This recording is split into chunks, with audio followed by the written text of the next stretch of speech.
Olá, seja muito bem-vindo ao Contribuinte Cast, o podcast do contribuinte. E eu, Ragélia Canavati, estou aqui com vocês em mais um episódio para trazer um tema que foi, eu diria, que foi um dos temas que passou por várias aprovações, até porque esse tema foi recorrente em algumas votações lá no nosso canal do Telegram. E se você quiser fazer parte de forma efetiva deste podcast, não deixe de assinar o nosso canal lá no Telegram, onde você pode ter a responsabilidade de escolher qual tema que vai ser abordado aqui nos nossos episódios. Já que estamos falando do podcast do contribuinte, nada mais justo do que ser abordado por todos os temas que versam sim e passam na cabeça de todos nós contribuintes. Afinal de contas, nós somos o Contribuinte Cast. Olha, eu quero falar que falar desse tema para vocês é formidável, até porque é um dos principais temas que gera muita dúvida na cabeça de muito contribuinte, porque a primeira delas é o desconhecimento em relação à diferença dos institutos. A segunda, e não menos importante que a primeira, é justamente conhecer.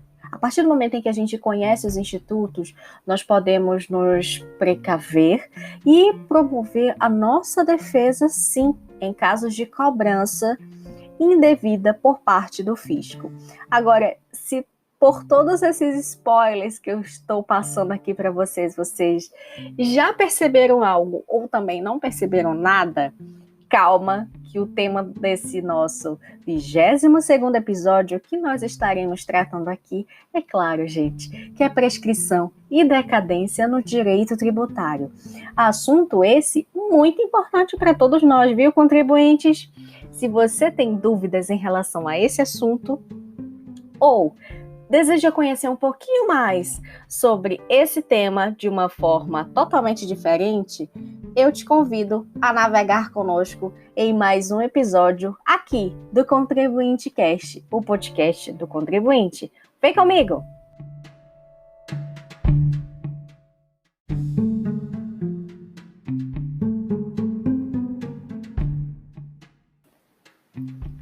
E para falar sobre prescrição e decadência no direito tributário, eu preciso, antes de tudo, te convidar a caminhar comigo na linha temporal tributária, para que assim você possa verificar e compreender todos os momentos marcantes da relação entre a existência do crédito tributário e como essa linha temporal faz tudo a ver, tem tudo a ver, gente, com o que nós vamos falar aqui, que é sim sobre a decadência e sobre a prescrição. Antes de tudo, eu te convido a caminhar comigo. E o primeiro e o nosso ponto de partida na nossa linha temporal imaginária é a hipótese de incidência. A hipótese de incidência para o direito tributário nada mais é do que aquele momento abstrato, que é previsto na lei. Agora, se é um momento abstrato que é previsto em lei, me informa, Ragélia, uma forma para que eu possa visualizar na prática como eu posso adentrar nessa linha imaginária tributária para que eu possa verificar, visualizar na prática como é que ocorre essa hipótese de incidência. Digamos que a hipótese de incidência do IPTU, por exemplo, é que contribuinte do IPTU é o proprietário de imóvel territorial urbano, correto? Já que estamos diante de uma hipótese de incidência que está previsto em lei, que o contribuinte do IPTU é todo proprietário de imóvel territorial urbano, a gente já está diante ali de uma norma. E essa norma, ela prevê uma hipótese, está emitindo uma hipótese para os casos em que haja a existência daquele contribuinte daquele imposto. Digamos que você está diante nos momentos, nos segundos, nos últimos instantes para fazer a assinatura daquele contrato de compra daquele imóvel. A partir do momento em que você assina, você efetivamente está adentrando ali e a um próximo passo na nossa linha imaginária tributária, que é justamente a prática do fato gerador, daquela hipótese de incidência que você já sabia. Porque a partir do momento em que você assinou o contrato de compra daquele imóvel e se tornou proprietário de fato sobre aquele bem, você passou a ser o contribuinte de fato do IPTU. Então, veja, você praticou a hipótese de incidência e gerou o fato gerador do IPTU. Agora, com o fato gerador do IPTU, é necessário que a gente ultrapasse e percorra alguns passos à frente na nossa linha temporal. Na nossa linha temporal, é lógico que a gente está diante do nosso próximo passo, que é o lançamento tributário. Quando a gente faz esse próximo passo e adentra, de fato, ao lançamento tributário, eu preciso te esclarecer que existem 3 tipos de lançamento tributário. O lançamento por ofício, que é aquele em que o próprio ente, a fazenda, o próprio ente, seja ele estado, município, Distrito Federal ou a União, ele vai efetuar aquele lançamento tributário. Ele registra no sistema, para que fique muito mais claro para você, ele registra no sistema que você é o contribuinte do IPTU.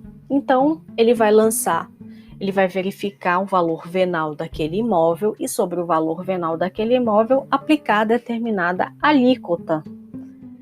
Quando ele realiza isso, ele tem o dever de te informar o lançamento que ele acabou de fazer. E quando ele te informa esse lançamento que ele acabou de fazer, é justamente quando ele envia a guia até a sua residência, até o seu imóvel.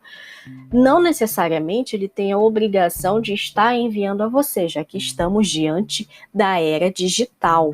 Você, enquanto contribuinte, pode acessar o site da Prefeitura Municipal e emitir a guia para o pagamento do IPTU, por exemplo. Agora, já que você entendeu o lançamento por ofício, tem também o lançamento por homologação, que é aquele realizado pelo próprio contribuinte, onde ele antecipa o valor, tá? Ele faz a apuração daquele tributo. Naturalmente, a maioria das vezes ocorre com os tributos indiretos.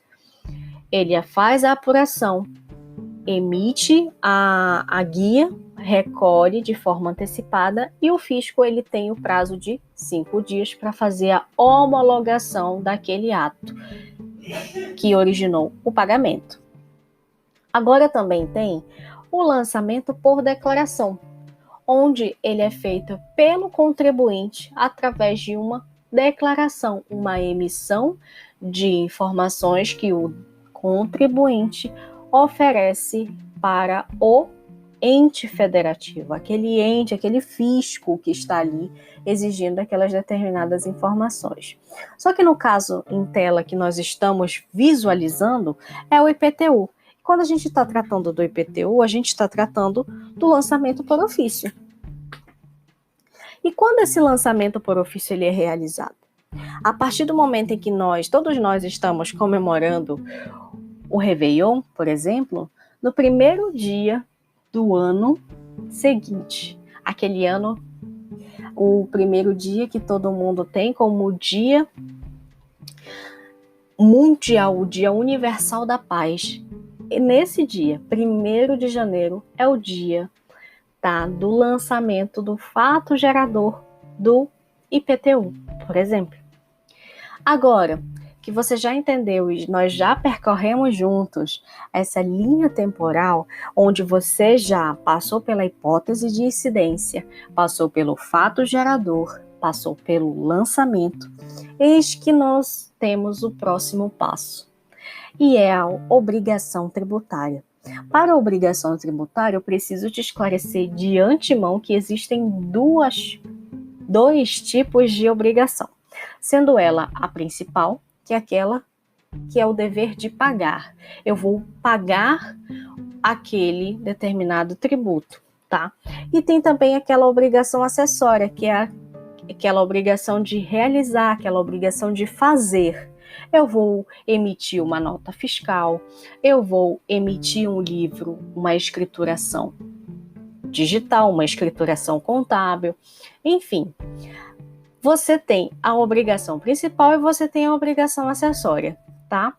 Agora que você já conhece o que é uma obrigação tributária, que é oriunda de um lançamento tributário que ocorreu por conta do fato gerador que você, contribuinte, deu causa, através da hipótese de incidência. Lembra, a gente está percorrendo a nossa linha temporal. Temos, enfim, a constituição do crédito tributário. E com a constituição do crédito tributário, que é oriundo, sim, do lançamento tributário, nós temos a ideia e a visão de que ali o fisco tem um determinado prazo para aguardar com que nós, contribuintes, possamos sim honrar com aquela obrigação tributária oriunda daquele crédito que existe de fato. E esse prazo, a legislação ela também aplica. É muito comum, tá, que esse prazo seja de 30 dias, mas como eu falei, a legislação ela varia conforme o tributo que você está dando causa, que você está praticando aquele fato gerador. Então, a gente desde já menciona aqui que observe sempre a legislação daquele tributo que você está contribuindo para que ocorra o fato gerador. Agora, a partir do momento em que o contribuinte não realiza o pagamento, o nosso próximo passo, oriundo do inadimplemento do contribuinte, é a inscrição da CDA, a que a gente chama de certidão de dívida ativa. A partir dessa inscrição da dívida ativa, temos um outro caminho a percorrer, que é o caminho da execução fiscal, que a gente chama que nada mais é do que a cobrança daquele fato gerador, daquele crédito tributário oriundo do fato gerador que foi inadimplido pelo contribuinte. A partir do momento em que você já entendeu e já navegou comigo nessa linha temporal, fica muito mais fácil para que eu te explique o que é decadência e o que é prescrição. A decadência é a perda do direito de constituir o crédito tributário, que ocorre se o fisco não exercê-lo dentro do prazo legal. E quando eu falo isso, tem muita gente que tem ainda algumas dúvidas relacionadas ao Instituto da Decadência, para que você possa fixar, tá? O que significa a decadência? A decadência nada mais é do que um direito que é elencado ao fisco. Quando eu falo fisco, lembre-se, a fazenda pública, tá?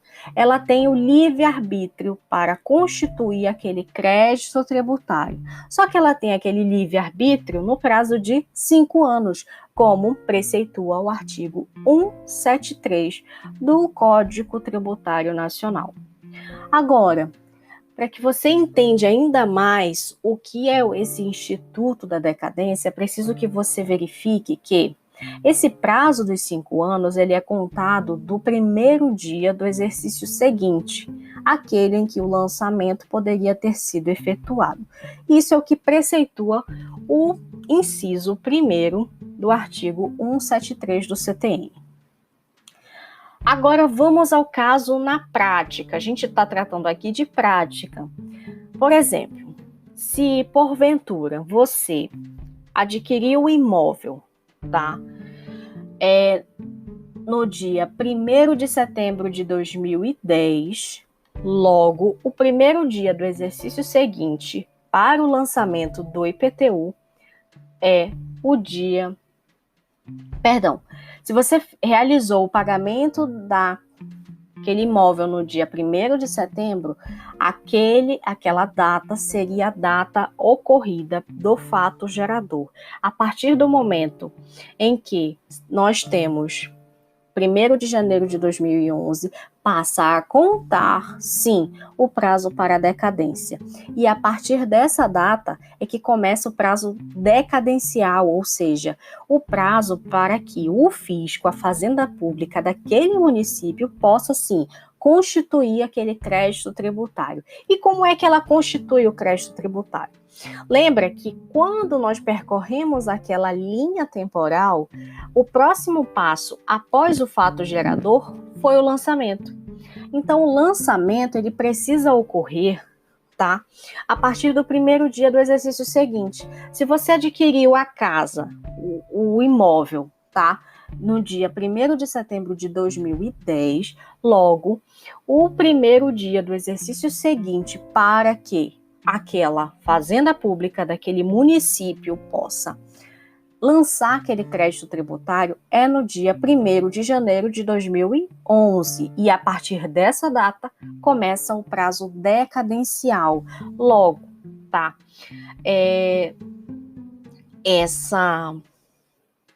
Dessa forma, a gente fala que o sujeito ativo, ou seja, a fazenda pública, ela tem até o dia 1º de janeiro de 2016 para fazer o lançamento desse tributo. Agora, quando a gente fala que ela tem até o dia 1º de janeiro de 2016 para realizar aquele lançamento, o que significa, Ragélia? Se a gente sabe que o 1º de janeiro é um feriado, por exemplo, ele é feriado, ele conta? Isso, muitos contribuintes têm essa dúvida, tá? Agora, como é feito essa contagem? O Código Tributário Nacional, ele não fala sobre feriados. Logo, ele tem até o dia 1º de janeiro de 2016 para efetuar o lançamento daquele crédito. E se porventura, Ragélia, ele fez o lançamento no dia 5 de janeiro de 2016, qual é o efeito desse lançamento na prática? Tá? A partir do momento em que ocorre um lançamento com vício decadencial, ou seja, um lançamento intempestivo, que é quando ultrapassou o prazo que estava sendo disponibilizado, tá? Ocorre o que a gente chama para a defesa do contribuinte, em casos de execução fiscal, como, por exemplo, uma nulidade. Por quê? Se, porventura, inexiste o lançamento tributário, inexiste dívida. E se inexiste dívida, inexiste a possibilidade do ato de cobrar. Então, em uma execução fiscal, por exemplo, ficaria muito fácil para que o contribuinte pudesse, sim, comprovar que aquele prazo decadencial ele foi expirado e a fazenda pública, que tinha um prazo de 5 anos para fazer o lançamento e não fez, a partir daquele prazo, ela não podia realizar qualquer ato de cobrança. E quando a gente fala disso, é claro que a gente já está falando desde já daquele bordão que a gente fala que quando existe é admissível, né? Na teoria, quando ocorre a decadência, não pode haver prescrição. Ou seja, cada instituto, ele obedece o ato daquela linha temporal que a gente percorreu. Para que você fixe essa informação, a decadência, ela está para fato gerador e lançamento, ou seja, até o lançamento, a gente conta o prazo decadencial. Após o lançamento, com a constituição efetiva do crédito tributário, nós contamos a prescrição.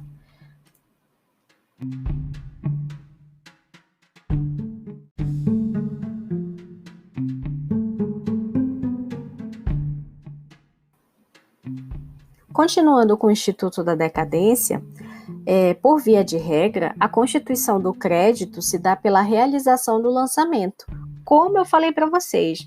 Mas se porventura esse lançamento falhar e o crédito via a ser constituído por meio de uma lavratura de auto de infração, por exemplo, a decadência, ela está ali extinguindo o direito do fisco de realizar aquele lançamento ou lavrar qualquer auto de infração. Quando a gente fala auto de infração em relação aos casos de IPTU, né, é justamente aquela notificação que o contribuinte ele recebe por conta do inadimplemento daquele tributo, tá? A decadência, eu preciso aqui esclarecer para vocês que ela é uma das causas de extinção do crédito antes do lançamento, ou seja, ao contrário da prescrição, que extingue o crédito somente após o lançamento, como eu falei para vocês. Então, logo, é possível que a gente já note desde logo que o legislador, quando ele incluiu a decadência nas causas de extinção do crédito, na verdade, de fato, nem existe crédito ainda, porque o crédito não foi lançado. Então, há que se fazer essa observação aí em relação ao que preceitua o 173 do CTN, tá?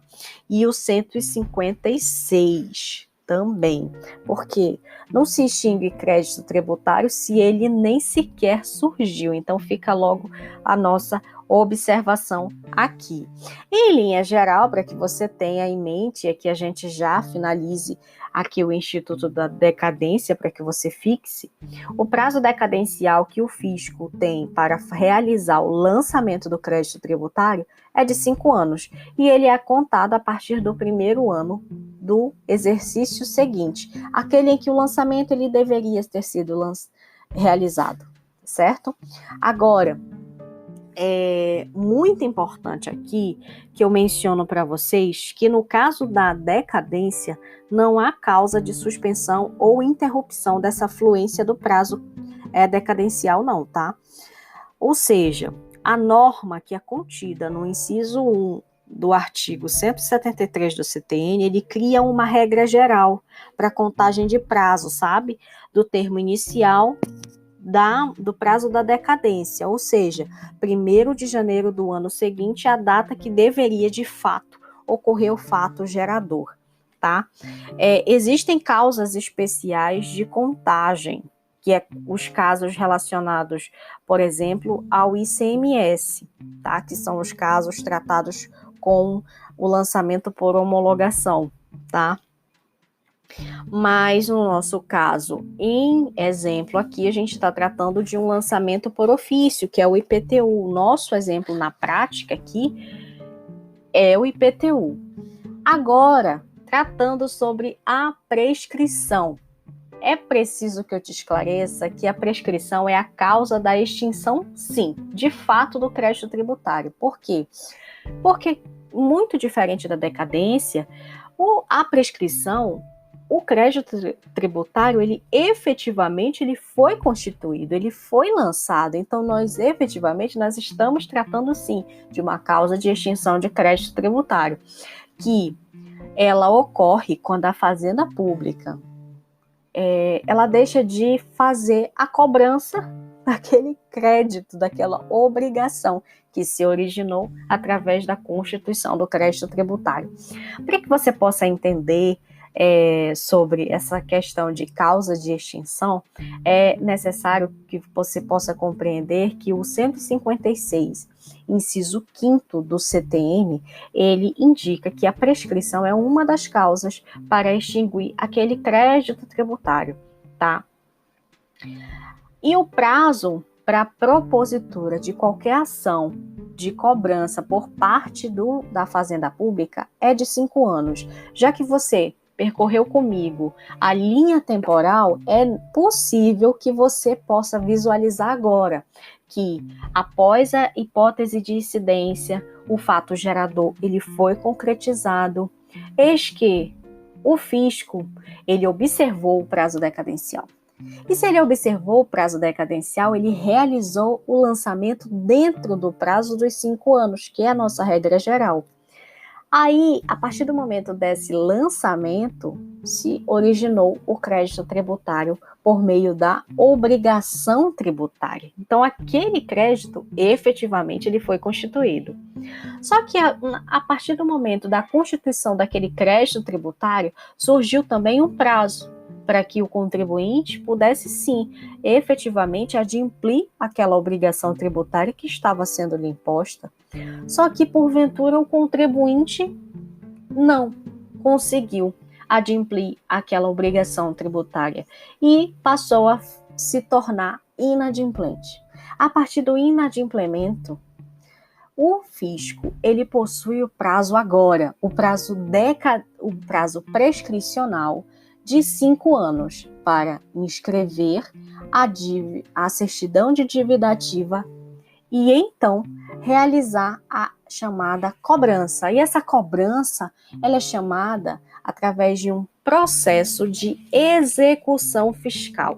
E toda vez que a gente fala de execução fiscal, é claro que a gente vai tratar sempre como causa preliminar na defesa do contribuinte, que é justamente a verificação de prescrição, uma vez que a prescrição está ligada sempre ao fato da Fazenda Pública realizar a cobrança dentro do prazo legal, o prazo na regra geral de 5 anos. Para que você possa entender ainda mais sobre a prescrição, diferente do prazo decadencial, que não possui causas para suspensão, por exemplo, ou causas de interrupção desse prazo, a prescrição ocorre de uma outra forma, tá? O prazo inicial, ele está sendo tratado no 174 do CTN e ele começa a contar da data da constituição definitiva do crédito. Ou seja, o prazo ocorre desde que se tornou aquele crédito possível, aquele crédito ele foi constituído, tá?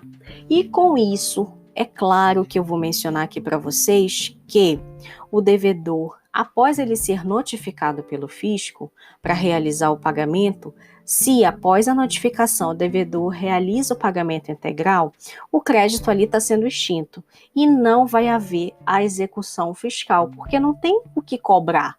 Aquele crédito ele foi sanado, aquele crédito ele foi adimplido pelo contribuinte.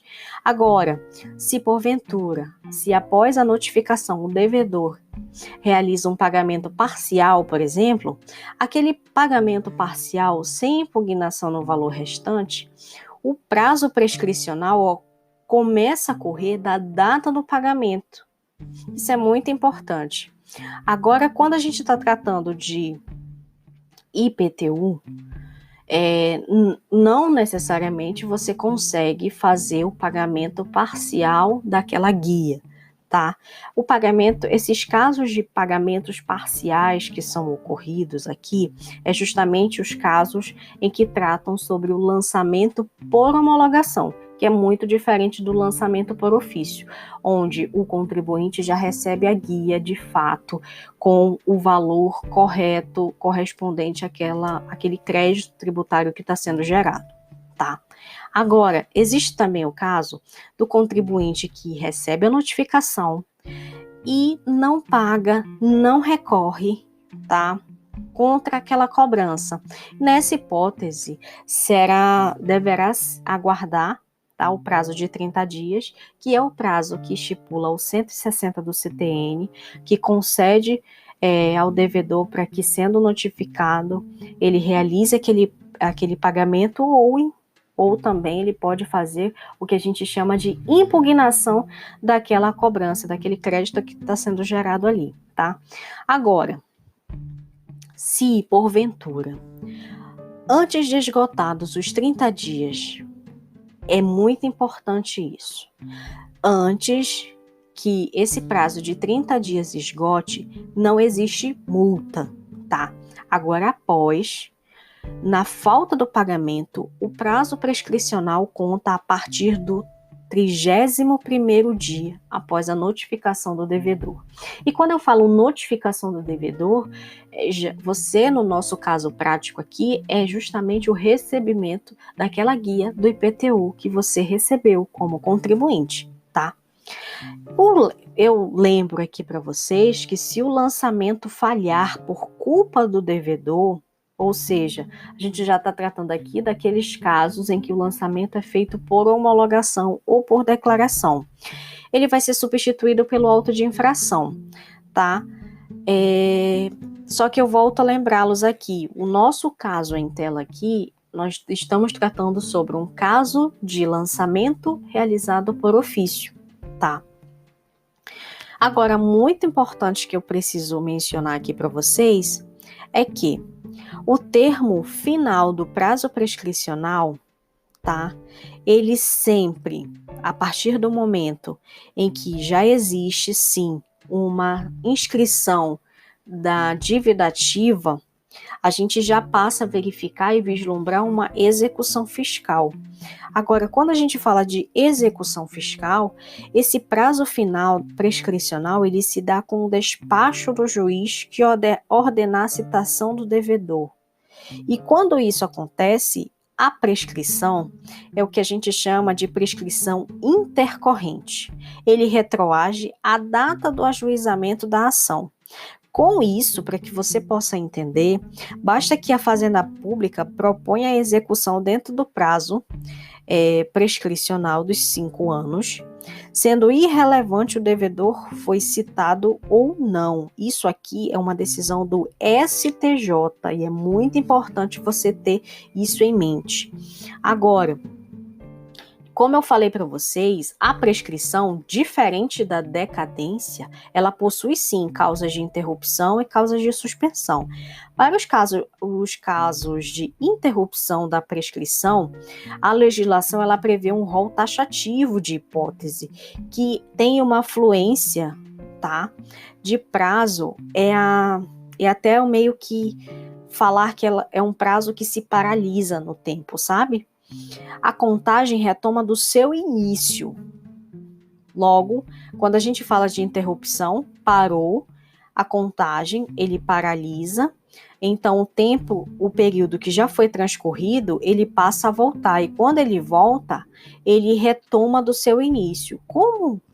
Para que você possa entender como isso funciona na prática, existe a interrupção quando se trata de citação pessoal feita pelo devedor, um protesto judicial, um ato judicial que constitua e mora o devedor, ou então também tem aqueles casos extrajudiciais que importa no reconhecimento do débito pelo devedor, como, por exemplo, é o ato do pedido de parcelamento, transação tributária que todo mundo hoje em dia está realizando, tá? Então é muito importante que você verifique que a causa de interrupção, essa contagem, ela retoma do início, ela não suspende, tá? Já as causas de suspensão da prescrição se dá de forma temporária, como se ela ficasse congelada, sabe? E esse congelamento, ele volta a correr pelo prazo remanescente, se desaparecer a circunstância que causou aquela suspensão, como, por exemplo, a primeira causa de suspensão da prescrição é justamente a inscrição da dívida ativa. Agora, sendo que, tá? E aqui eu volto a mencionar algo importante, a LEF, que é a Lei de Execução Fiscal, ela é uma lei ordinária. E prescrição, que é o tema reservado de lei complementar, como é tratado na Constituição Federal, o STJ ele vem entendendo como aquele dispositivo sendo um dispositivo inconstitucional. Se você quiser tomar mais ciência em relação a isso, pode consultar o RESP 249-262, tá? Aí você pode verificar essa questão. Uma outra coisa que eu preciso e eu não posso deixar de mencionar para você.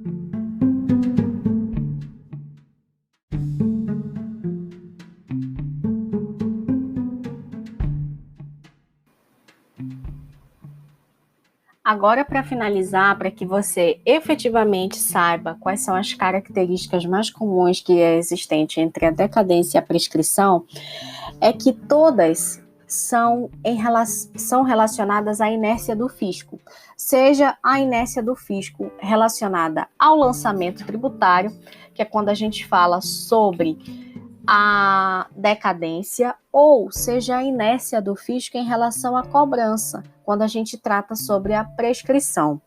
E também tem, de acordo com o 156 do CTN, todos esses institutos, tanto a decadência quanto a prescrição, são hipóteses de extinção do crédito tributário. Aqui a gente só faz uma observação em relação à questão da decadência. Porque se efetivamente a decadência ela ocorre antes do lançamento do crédito tributário, como pode ser extinto algo que nem sequer existiu? Então fica aqui a reflexão para que vocês possam ter isso em mente, tá? Agora, um outro ponto comum entre decadência e prescrição é que ambos esses institutos eles extinguem o direito subjetivo do fisco, da fazenda pública, tá? E aqui eu volto a falar, é sobre mesmo a inércia da fazenda pública em realizar o lançamento do crédito tributário e depois realizar a cobrança desse crédito tributário, tá? Os institutos que eles sofrem tanto de decadência quanto de prescrição, eles admitem sim uma possível restituição caso o contribuinte venha a realizar pagamentos tanto relacionado de créditos que sequer foram lançados, que é o caso da decadência, ou de créditos que foram cobrados já estando eles prescritos. Agora, muito importante, em caso de uma possível execução fiscal, a defesa do contribuinte ela pode ser através de uma exceção de pré-executividade, que é o que a gente chama de um ato que é praticado nos próprios autos da execução fiscal e que não necessariamente precisa que o contribuinte realize sim aquela garantia daquela execução, uma vez que elas podem ser reconhecidas de ofício pelo juiz. Sendo reconhecidas de ofício pelo juiz, cabe um incidente processual que a gente chama de exceção de pré-executividade, que não precisa ter necessariamente a garantia daquela execução fiscal. Sendo reconhecida de ofício pelo juiz, a gente já está falando aqui de uma exceção de pré-executividade que tem como condão a extinção da execução fiscal, tá? Agora, a gente tem também que trazer aqui para vocês as diferenças desses institutos têm um do outro. O principal é que a decadência ela ocorre antes do lançamento e já a prescrição ela ocorre após o lançamento, tá? Daquele crédito tributário, ou seja, o crédito efetivamente já está constituído através do lançamento para que haja uma prescrição. Já a decadência, a gente tem uma hipótese de incidência, nós temos um fato gerador, todavia, o prazo começa a contar a partir do momento em que há um fato gerador e o lançamento. Agora, em relação à decadência, ela ocorre se o fisco não realizar o lançamento no prazo previsto em lei. Esse prazo previsto em lei, vocês já sabem que o prazo regra geral é de 5 anos, enquanto que a prescrição acontece quando o sujeito ativo, a fazenda pública, naquela relação jurídica tributária, deixa de propor uma execução fiscal dentro do prazo legal, que você já conhece, que o prazo, na regra geral, é 5 anos, tá? Agora, em tese, quando houver decadência, não há prescrição. Isso é um marco, gente, porque se houver decadência, a gente está diante de um crédito tributário que não foi lançado. E se não foi lançado, não pode ser cobrado e por isso não pode ocorrer a prescrição, tá bom? O marco inicial da decadência nos lançamentos que a gente fala, que é aquele lançamento de ofício ou mesmo aquele lançamento híbrido ou misto, né? Ele será da data do fato gerador. A mesma regra, ela é utilizada quando o lançamento ele for por homologação, nas hipóteses de antecipação do pagamento, como eu já mencionei aqui para vocês. Agora, quando isto não ocorreu, o marco inicial será o primeiro dia do exercício seguinte, aquele em que o lançamento poderia ter sido efetuado. Enquanto que, na prescrição, a contagem do prazo começa no momento da constituição definitiva do crédito tributário, tá? Então, muita atenção em relação a esses institutos. Já que vocês já conhecem a diferenciação entre esses institutos, tanto da prescrição quanto da decadência, vocês já conseguem visualizar os reflexos que esses institutos causam na nossa vida enquanto contribuintes. E a partir desse momento, o nosso pontapé inicial para temas muito mais relevantes e muito mais importantes, já que vocês já compreenderam o que é a decadência e o que é a prescrição na nossa relação jurídico-tributária. Agora, eu preciso só relembrar aqui com vocês a nossa passagem, a nossa linha temporal tributária, que nós ultrapassamos. Nosso ponto de partida tomou na hipótese de incidência, passamos pelo fato gerador, conferimos aquele prazo decadencial entre o fato gerador e o lançamento, tá? Que é de 5 anos. A partir do lançamento, feito o lançamento, nosso próximo passo foi sim a constituição da obrigação tributária, e ela sendo ela principal ou acessória, passou ali a fazer a constituição daquele crédito tributário. A partir do momento em que aquele crédito foi constituído de fato, ali nós verificamos que, após o prazo que é concedido para que o contribuinte possa regularizar e se tornar adimplente em relação àquela obrigação tributária que ali surgiu com a constituição do crédito tributário, passou a contar um prazo prescricional, com, é claro, a inscrição da CDA, a chamada certidão de dívida ativa, e então execução fiscal. Percorridos toda essa linha temporal tributária, aqui eu tenho a agradecer a excelente companhia de todos vocês e espero sim ter sanado as dúvidas sobre esses institutos tão importantes para que nós, enquanto contribuintes, possamos lá na frente nos defendermos em casos de lançamentos indevidos, cobranças indevidas de créditos tributários. Eis que aqui eu finalizo agradecendo a excelente companhia em mais um episódio aqui do Contribuinte Cast, já te convidando para participar das nossas redes sociais e interagir conosco através do nosso Facebook, Instagram, e não deixe de se inscrever no nosso canal no Telegram para fazer parte aqui do nosso podcast e escolher sim os temas que serão abordados nos episódios futuros. Assim, eu me despeço com a certeza de contar com você na próxima semana, no 23º episódio aqui do Contribuinte Cast. Tchau!